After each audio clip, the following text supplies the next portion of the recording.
Yes. Remember, it's only going on the internet for forever. Hey, we like to live dangerously, you know. Truth Well, humor. welcome back to another conversation with Chase and Rob over here on DEStalks. We're so glad to have you. We are now live on video. Hello. Woo Hello. woo. What do I do with my hands? Great question, Chase. I think we leave them right here during the entire podcast. Yeah, just leave our hands up in Yeah. homage of Will Ferrell. Yes. Yeah, Yes. I appreciate that. Yes. Well, I know that Rob and I were together over Thanksgiving. We had a great Thanksgiving from my perspective. Rob hosted this year. He did an absolutely wonderful job. Big hen that he had to, call out and serve up to us. I think what did that thing weigh in at? Like 25, 26 pounds? Yeah. So, I guess what they would call the hanging weight, we estimate that she was somewhere in the range of 32 to 36 pounds. And then on the table, cooked on the table, she was about 24 and a half pounds. Yeah, you fed. We had what, 16 people there, give or take. Yeah. So about 16 mouths to feed, and you fed all that, or we all fed. What is that off of one breast? Not even. Not even one breast. Not even. It was a massive turkey. It was one of the largest turkeys I've ever seen. Yeah, your oldest boy did the most damage and only put down 2 pieces of turkey breast. And then he took on a turkey leg and got about 2 bites in before he looked at me and goes, "Uncle Rob, I'm too full. I can't. I'm sorry, I can't." He tapped out early, huh? I mean, you saw the size of the turkey breast. It was legitimately two of my hands, just one breast. It was And for everybody out there, I know you can see it on video, and you don't have anything to measure it against, but he's got really small hands. So if you can imagine, Now you have. I do not have small hands. You liar. Well, joking aside, we are so glad that you guys are back and getting back into the swing of things. If you're anything like our households, I mean, we kind of think of time as the kids go to school. I don't know if you guys do that in your house, Rob. But my wife's a teacher and my kids are in school, so time kind of passes. So we go from holiday to holiday, right? It's like the seasons, yeah, right? Yeah. So Thanksgiving, now we're in full-time Christmas mode. I know that you can't see. Maybe if I put into focus, there's a Grinch right here. There's a Santa Claus over here. Rob has his lights up. I mean, it's, all right. I may or may not have a trophy on my shoulder from the Thanksgiving games that took place at my house, of which I walked away a winner with my wife. Yep. Where's your trophy? Yeah, you have it right now, and that's okay. That's right. I'm sorry. Way to rub that in. I didn't know that we were bringing that as part of the podcast. I know. You know what? You better hold on to that. Cherish every moment.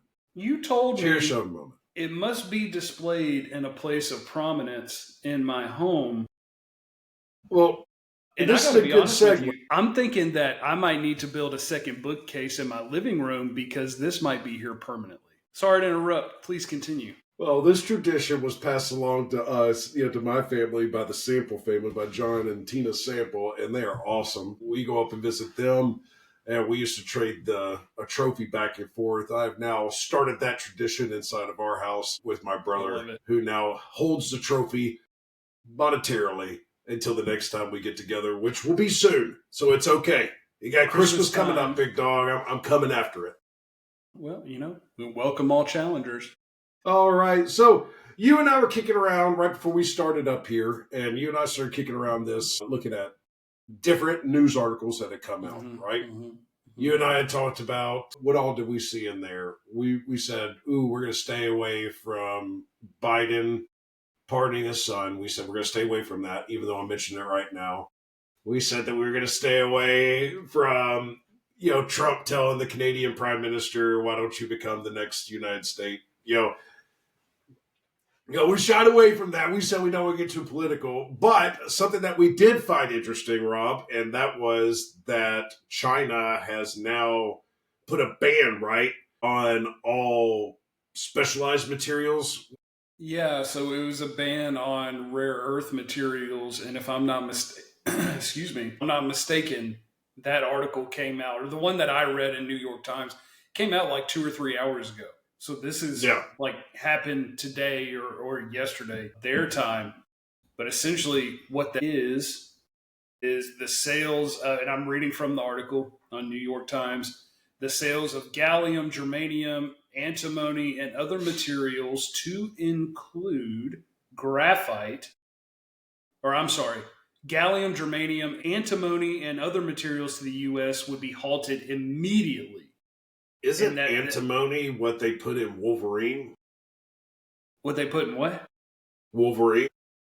That was antimanium, you nerd. Get out. My bad. And then the export of graphite is a big one because it doesn't just go in pencils, everybody. And so, it's something to pay attention to. And you and I were talking about it as we're sitting around and trying to figure out what we should bring to our DEStalk group here. This is not to be an alarmist, but to be an alarmist. This is exactly how the Cold War started. Am I wrong? That's true. Yeah. But you're not wrong. I mean, it did start with resource guarding, right? And you have the same players. The same players are playing this time again. Us, Russia, China, North Korea, or Korea as a whole. They're all players again. And it's all about a technology race. That's all this is about. Yep, it's a tech race. Just like it was during the Cold War, that some of us, were brought in at the end of. Like we were. We didn't actually live through. We saw the wake of the Cold War, right? No, but we're seeing history repeat itself here, right? Yeah. I'm sorry, it's all cyclical.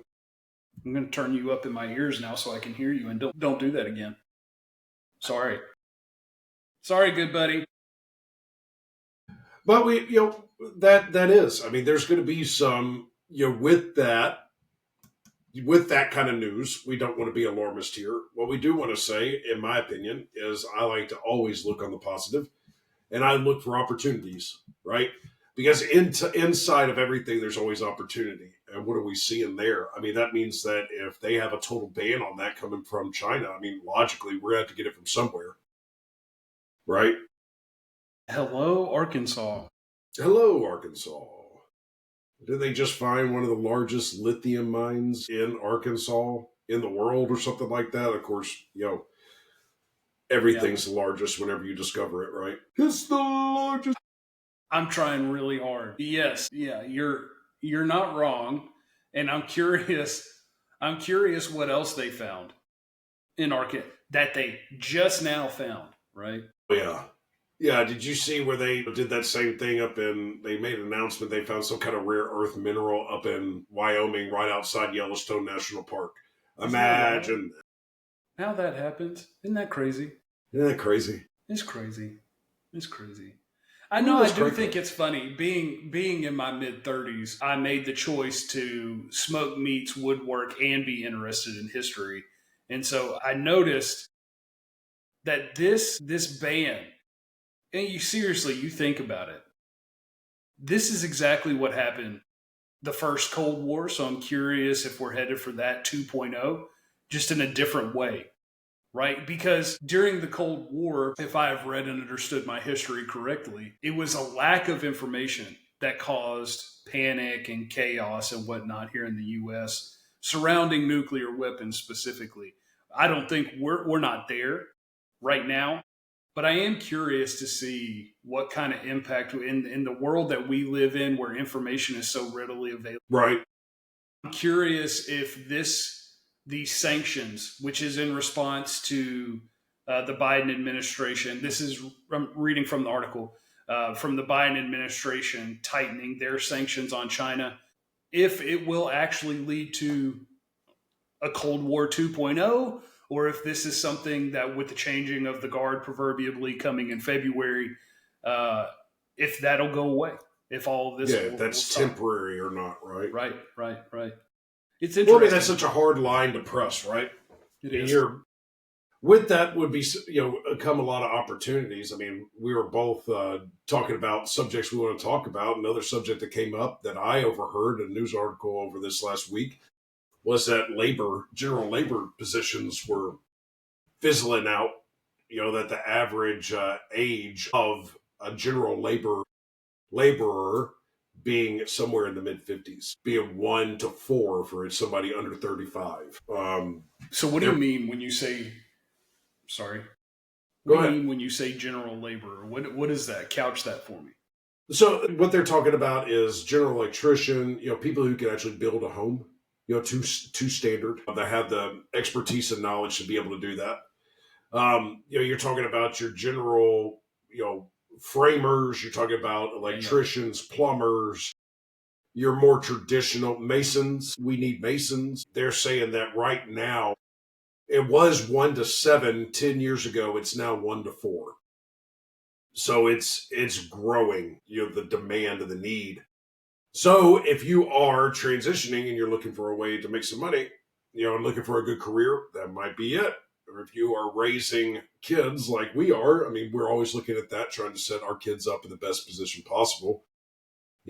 This new technology that's coming out, we're going to need people who will maintenance those things. That's something else that they're desperately missing is general technology repair. Yeah. That's an interesting point. And I remember about 4 or 5 years ago, we were looking at, whenever I was still working at a university, we were looking to add new programs. And just an example, like a coding program, right? And so we went to one of the big DoD contractors. I won't name drop. We did a site tour and we talked to one of their floor managers or what have you. And the question was asked to that gentleman, "What do you need here?" And his response was, "I don't need more people who can code. I need people who can fix the machines that replaced my assembly line." And so what you're saying is that what that gentleman said he needed 5 years ago is still in demand today. And Still in demand today. I would assume pays pretty well. Do we have those statistics? So yeah, so that right now your average salary of somebody who can repair like that, who does like a general, repair technician, if you will, they make about 85 a year. That's the national average. That comes with great benefits, a retirement package. I mean, that's a great job. That's job security. Is that with an undergrad or is that with like a skilled trade? Can I go to school to fix these There machines? are some options that are out there. They're very limited right now, but you can get into some trade schools that will give you a lot of those certifications. The union in some states are really good at that. They hire and then they train, good union workers. I know that is a job that is in high demand, always in high demand.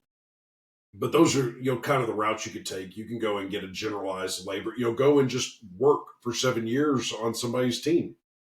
Right. And that gives you a generalized education to go back and be able to command something, maybe lead your own team. I mean, that's how it used to be done. I know that they actually have certificates now that you need to go and get. And it's like a licensure almost. It's not considered a licensure yet. Right. But it's still considered a certificate. I'm going to do my best to keep I have so many thoughts and opinions on this, but I mean, we're getting into my world here as far as certifications and what my background is. But if there's people out there, because I've looked at this extensively, if you're looking to reskill or even start a new career, I would highly encourage you to look at models called micro credentialing at the university level. It's relatively new to kind of hit the scene in the past. What, Chase, 3 to 4 years is whenever I would say 3 to 4 years. Yeah. It's getting some traction though. It's speeding up. And I know a lot of universities and training providers, they've done this. I think they just put a new cool name to it called micro credentialing, within the last 10 years, realistically. But in the past few years, it's caught traction. But essentially what it does, you earn your college degree and professional licensures or certifications in tiny little bite-sized pieces. And so with that, you're paying a smaller price point as you go along and you take the coursework instead of having to shoulder the burden of, what would have cost me $60,000 for an undergraduate degree. And that's what, 12 grand a semester, right? Instead, I can pay, I don't know, I'm just going to throw out a number, $650 a semester to take one course at a university where I get college credit hours and I leave with a professional certification at the conclusion of that course. And then I can continue along that path. And ultimately, it culminates in a collegiate degree. I know there's a lot of people who's the biggest barrier to leaving their current position.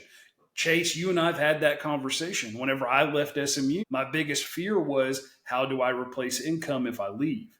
Because things aren't getting cheaper. Micro credentialing allows people to upskill themselves while they're currently employed, and you don't have to take on that huge responsibility of being a full-time student and working full-time.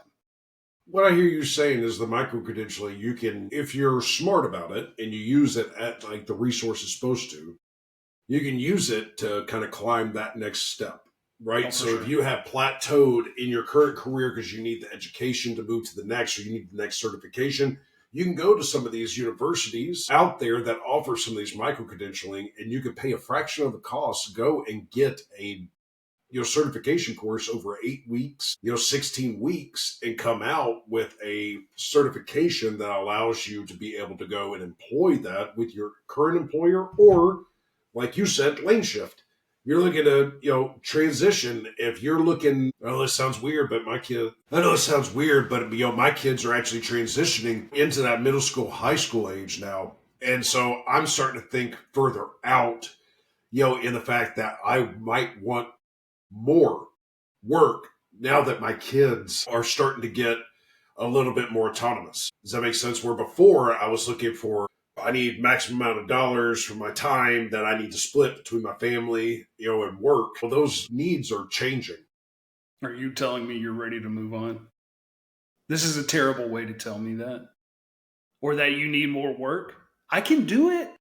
Hey man, look, I'm part owner in this company. I don't think you're ever going to hear me say that. I have plenty to do. Thank you. I can find a lot. Well, thank you for couching that, because you're right. That was my train of thought, and I know I took it down a little bit of a rabbit hole there with the micro credentialing. But I've said it before, and I'll continue to say it. Micro credentialing is a phenomenal way to reduce out-of-pocket costs and still accomplish the same thing at the end of the day. But you're right. A transition looks different. A transition could be looking for a new career or upskilling in your current career to move to the next spot. Both of those are transitions. But pay attention. In the military, we used to call those hip pocket classes, right? I mean, that's a hip pocket class, if you will. Like, you are constantly micro-credentialing and upscaling and making yourself even more invaluable, right? Yeah. So making yourself worth more, right? Yep. So that's how you get promoted. They give you more based off your knowledge and your skill set. So we are trying to help you micro-credential. Give the thought to micro-credentialing, if you're in one of those. Well, give thought to it, right? You're right. But pay attention to the job market. And I think that's where a lot of people, having spoken with many veterans who have made multiple career transitions, it took a few times for a lot of people to look at the job market and see where the job market was headed, instead of me looking at what's most in demand today. It's tech, coding, cybersecurity, things of that nature. Instead of going and finding, a cybersecurity boot camp or what have you, and getting a licensure in that, what's going to be hot in 2 years? Project out a little bit. Go on Department of Labor. And I know not everybody is built like that, but it's important to do. Well, that's why we're here. We're letting you know. Hey, look, these job markets are going to be hot here soon. Yep. Data scientist, going to be one of the hottest jobs that you're going to find out right now. What does a data scientist do? I have no idea, but I found that on the job market board as one of the top 10 jobs. And what does a data scientist do exactly? And I started going down that rabbit hole, and I got even more confused as I went down. So if you are listening, you're a data scientist. It's a good point. It's a good Shoot point. me an email. I'd love to hear about what you do. Yeah, I'm curious too. I'm curious too, but if anyone has any questions and you're listening to this, you're always welcome to reach out to us. What I will do for this week's episode in the description, for those of you who don't feel like Googling, I'll put in the link to Department of Labor job category statistics. That way you can just click on that link and see what we're talking about when we say Department of Labor. Absolutely. While you're there and checking out things, you should go over to our website as we have a brand new look. So that launched on Monday of this week. What was that? November or December 2nd? 2nd, yep. So we launched our new website. Go check it out, dynamiceducationalsolutions.org. It's going to be hyperlinked below or above, depending on where you get this, you listen to this podcast from.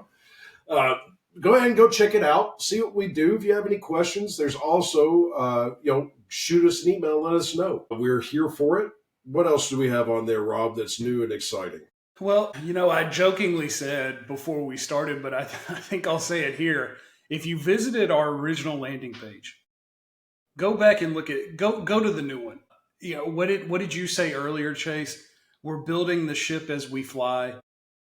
We're building the plane as we're flying it. Building the plane as we're flying it. I agree with that to an extent. What we're talking about is the website. Chase and I are neither website experts, and so Chase has done a wonderful job of spending his off time taking Google classes and watching YouTube and taking professional classes up at the community college, I think, to build this website. The functionality is fantastic. More importantly, to me, I think you can get a better understanding of who we are and what we do as an organization, which is important. We're not just using buzzwords. We actually go into detail about what we do when we break that out and break that down for you. What do we have? We have our calendars on there now, so you can schedule time with us if you want to meet. No more awkward first email introductions. You don't have to do that Just go anymore. onto our appointments page, schedule an appointment. I promise Rob and I come to those excited. Yes. So you're going to get all this energy. So if you are somebody who does not want all this energy, maybe leave that in the comments. Or send us an email. Just send us an email. The other thing, and the thing that I'm most excited about, and probably most important for the crew listening here, is our new veteran community. Originally, we launched 2 podcasts. We launched this DEStalk, and we launched something called After Action, which if you're curious about that, you can check us out on YouTube. But that originally was a subscription model. We have eliminated that. That did not... I'll just be honest. That didn't work out how we wanted it to. Yep. And so we retooled it a little bit. And instead of it being a funny place to joke and let your hair down, we have completely rebranded that. It is now a professional military, active duty military, veteran, independent Discord channel. So what you do is you can go on our website, you can read all about it, and there is an application to get in. But the application is simply for us to verify that you are indeed a veteran or a military service member. And as soon as we can verify that, you get the link to Discord. You can jump in there. You can start building professional relationships. And I mean, it ranges from, E1 fuzzy, just joined the military to, retired CEO of a Fortune 500 company. Like, this is the network and everything in between. And we have we're going to have professional conversations. We have something on there that Chase requested called Meme Wars, something fun. There's something for everybody on there. It doesn't cost anything, but what it does do is it allows you to have access to us 24/7. So if you have a question, if you're changing schools, you need to fill out a form 22-1995. Well, what is that and where do I get it? Ask the question. Not only will we tell you how to complete the form, we'll send you the form. That way you don't have to go and search for it and hope that you get the right thing. And we'll give you detailed instructions on how to do that. It costs you nothing. We don't collect your data. We don't do any of that. You can put your real name. You can create a screen name. The only thing that we ask is that we're respectful of everyone's thoughts, opinions. We're courteous and be professional. You're, semi-professional, right? Minimally professional is our tagline around here. Just do that. Be a minimally good professional community person. We are building a healthy community that is more in collaboration. Times are changing, right? The office politics have got to change. We got to be more collaborative. If you want to go somewhere fast, go by yourself. If you want to go far, go with others, right? So collaboration is key. So that's what we're trying to do, is set up those opportunities for us as a community to succeed. And we do need your help doing that. So please make sure that you go over to the website, fill out that form, get involved in our community, start a conversation. You guys hear that all the time from us here at DES. We say all the time that we just want to have conversations. Yes. And last thing that I'll say, for all my people out there looking for a purpose, we are going to be looking for community admin inside that Discord channel. And so if that is something that you aspire to kind of curate maybe a different channel, if you have a vision for this is y'all's community. We're just hosting it. Yep. So if that's something you're interested in on the application, there is a comments section. You can drop that in the comments. Hey, I'd like to be community admin. And we'll meet with you and make sure that your intentions are good, and then we'll let you run with it. But we're excited about it. The website looks great. Good job, Chase. That was quite literally all him. And I'm very proud of that work. So please go check that out. With that being said, ridiculous. It wasn't all me. Rob was there too, putting in wordsmithing. He did a good job. We are very proud to say that we are done, that we have completed our next website 2.0, and everything grows and it will continue to grow, but we're excited to present it to you. Stay tuned. DES is growing, and that is thanks to all of you. And so we would like to thank you all again for coming and supporting us. Make sure to come back next week. Check us out. Same time, same channel. Until then, stay minimally professional.